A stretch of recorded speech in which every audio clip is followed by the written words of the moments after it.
Hey everyone, Mike here with Prehistoric Magazine. Just a reminder that if you enjoy the content on this YouTube channel, really appreciate you subscribing for free down in the comments section down below. Prehistoric Magazine, the first issue of the year is coming out later in June, so love to have you subscribe completely for free. Now, to the topic of the video, do we think that giant sauropods could clear cut entire forests? Now, it's kind of an interesting question, and when we think about how big sauropods are, the biggest land terrestrial animals that have ever existed, and probably the biggest animals on land that we'll ever see. It's pretty easy to think about the devastation that they must have inflicted on their environment. And in Prehistoric Planet, we were very fortunate, and I want to stress, very fortunate to see this amazing scene of this small herd of sauroposeidons moving through their South American tropical jungle rainforest ecosystem.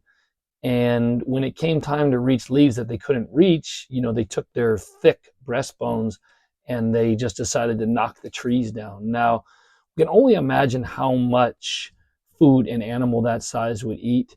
And even today, we know that animals such as beavers and elephants are what is called ecosystem engineers. And they basically shape the environment. They change it.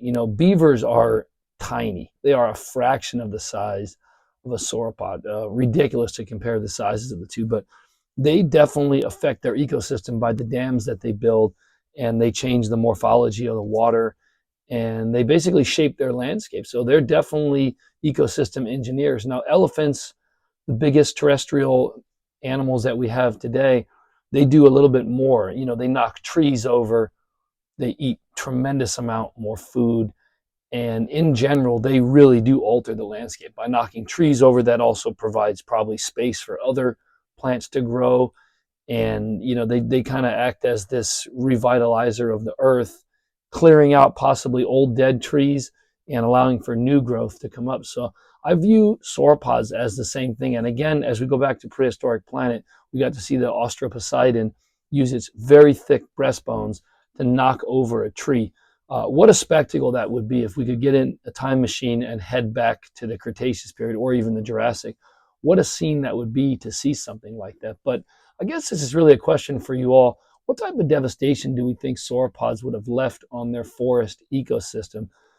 I myself like to think that obviously they're not going to clear cut a place. It's not going to be completely no trees left. But I think when a herd of these things would have been done with a certain area, I think the damage would have been sizable just based on how much they ate.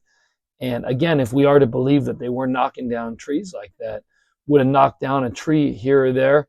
And again, in a place like a rainforest where space is of a premium, the knocking down of a tree provides an opportunity for something else to take hold in the soil and grow. So the death of something gives birth to the light of something else. And it's kind of fascinating when you think about jungles like that, that space is of a premium. It's almost like it's a downtown setting in real estate.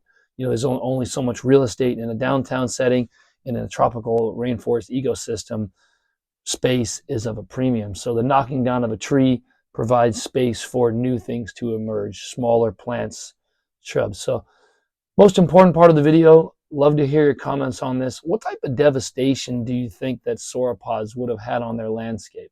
Appreciate the support. See you in the next video.